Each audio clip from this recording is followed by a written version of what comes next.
রব্বুল আলামিন বলেন, ইন্নাল্লাযীনা ইয়াগুদ্দুনা আসওয়াতাহুম ইনদা রাসূলিল্লাহি উলাইকাল্লাযীনা ইমতাহানাল্লাহু কুলুবাহুম লিত্তাকওয়া।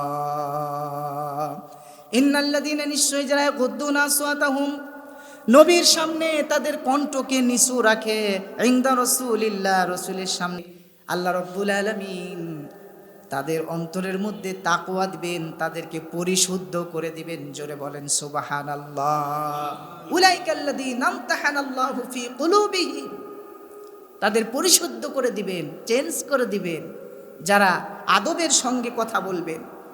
লিত্তাকওয়া, তাকওয়া নামক সম্পদ তাদেরকে দান করবেন। সুবহানাল্লাহ কোন। তাকওয়া যদি আপনাকে আল্লাহ দান করেন, আপনি সৌভাগ্যবান।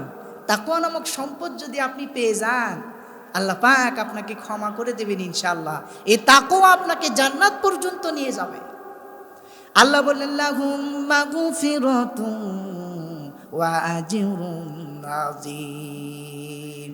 আর যারা এই আমলগুলি করবে, আল্লাহ বললেন তাদের জন্য মাগফিরাত রয়েছে আর মহা পুরস্কার, ক্ষমা এবং মহা পুরস্কার আমি রব্বুল আলামিন তাদের জন্য রেখেছি। সুবহানাল্লাহ।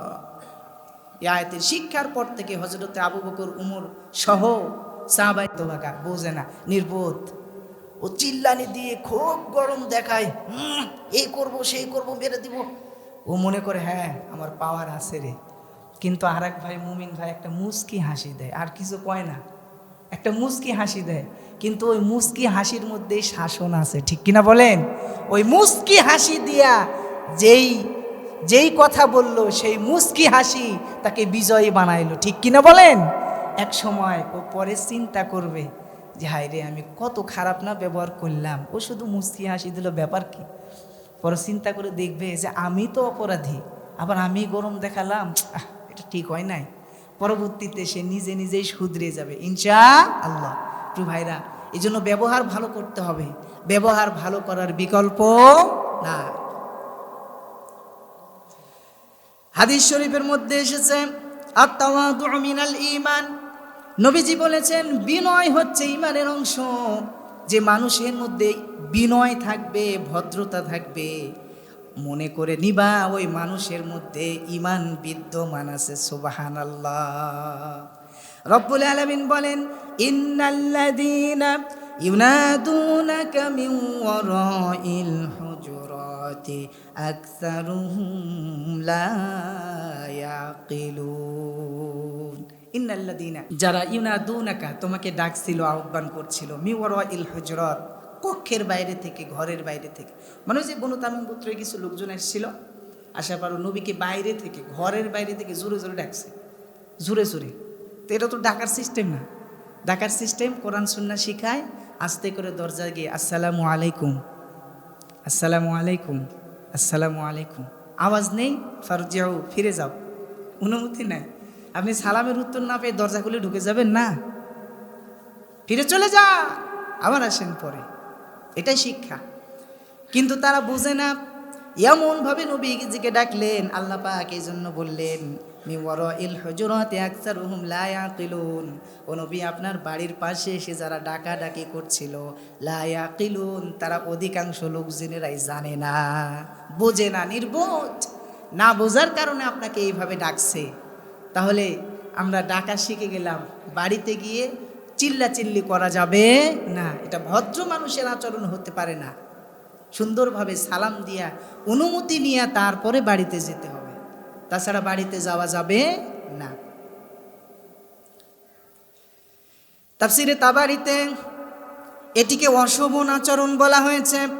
মুফাসসির লিখেছেন, এই অশোভন আচরণ কোনো মুমিন বান্দার হতে পারে না। আর নবীকে নাম ধরে ডাকাডাকি, এই নবীকে যে নাম ধরে ডাকাডাকি করছিল, এটা ছিল শিষ্টাচার বিরোধী কাজ।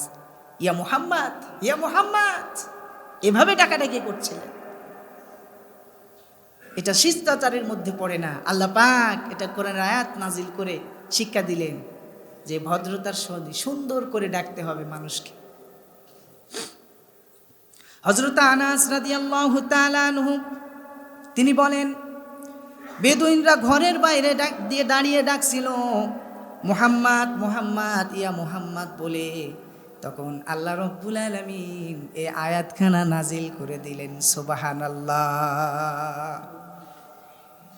রব্বুল আলামিন বলেন, ওয়ালাউ আন্নাহুম সাবারু হাত্তা তাখরুজা ইলাইহিম লাকানা খায়রাল লাহুম।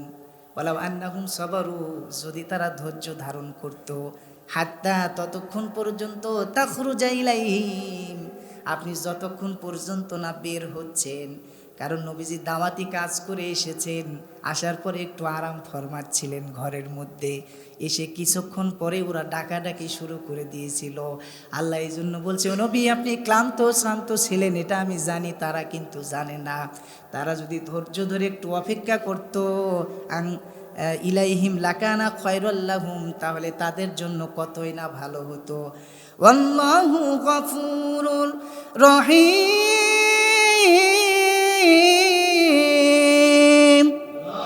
রব্বুল আলামিন বলেন, তোমাদের রব ক্ষমাশীল, দয়ালু, মেহেরবান।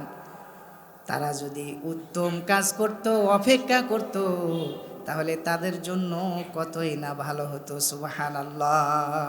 আল্লাহ পাক ওই নির্দেশনা আমাদের সকলের জন্য দিলেন। শুধু ওই সময় নয়, কিয়ামত পর্যন্ত এই সূরা হুজুরাতের মেসেজ আমাদেরকে ধারণ করতে হবে, শিখতে হবে, নিজের মধ্যে সেট করতে হবে। তাহলে আমার অ্যাটিটিউড, আমাদের ব্যবহার সকলের ভালো হয়ে যাবে ইনশাআল্লাহ।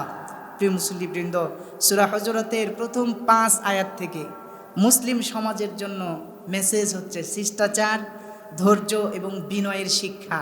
এই যে 5টি আয়াত নিয়ে আমরা কথা বললাম, মুসলিম সমাজে শিষ্টাচার, ধৈর্য এবং বিনয়, এই কয়েকটি জিনিস খুবই গুরুত্বপূর্ণ দরকার। আমরা নিজে যারা শিখলাম কোরআন থেকেই তো, আমি তো বানাই নাই, ঠিক কিনা বলেন? কোরআন থেকে। বাড়িতে গিয়ে বিবিদের শিখাবো। বউরা তো খুব মুশকিল রে ভাই আজকে। বউরা ওই যে কটকটি আর কী সব নিয়ে পড়ে থাকে, ওগুলো তো আমি নামও জানি না। তো এগুলো নিয়ে পড়ে থাকে সারাদিন, ওগুলাই শুনে শুনে শুনে শুনে ওই ভেলেনি চাল স্বামীর সঙ্গে চালে। অনেক পরিবারে আছে, স্বামীরে কষ্ট দেয়। এগুলো শিখান। আপনি গিয়া বলবেন যে ফ্রি হয়েছো, কয় হ্যাঁ। যখন ফ্রি হবে তখন বলবেন আজকে সূরা হুজুরাতের 5টি আয়াত নিয়ে আমরা শুনলাম, এই বিষয়গুলি আমাদের জানা দরকার। বউকে শিখান, স্ত্রী আবার সন্তানদেরকে শিখাবে। এভাবে বাড়িতে কোরআনের তালিম চালু করেন। কোরআনের সরাসরি কোরআন থেকে পড়বেন এবং শিখাবেন। এখন কেউ যদি মনে করে যে হুজুর আমি কোরআন পড়তে পারি না, আরে ভাই কেমন কথা, কোরআন পারেন না, কোরআনের অর্থ তো পারেন।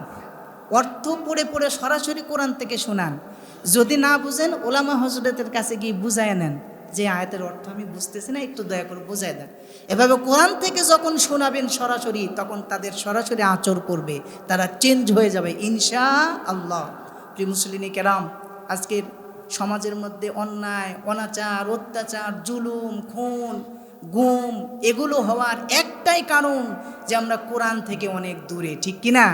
নেতা নির্বাচনের ক্ষেত্রেও আমরা কোরআন থেকে অনেক দূরে। যেভাবে নেতা নির্বাচন করে দিলেন বিশ্বনবী মুহাম্মদ সাল্লাল্লাহু আলাইহি ওয়াসাল্লাম, যারা ন্যায় ইনসাফ কায়েম করবে, যারা হকের পক্ষে রায় দেবে, তাদেরকে রাসূলুল্লাহ নেতা নির্বাচন করেছিলেন। এই জন্য নেতা নির্বাচন করার ক্ষেত্রে আমাদেরকে সাবধানতা অবলম্বন করা লাগবে। বড় দুঃখ লাগে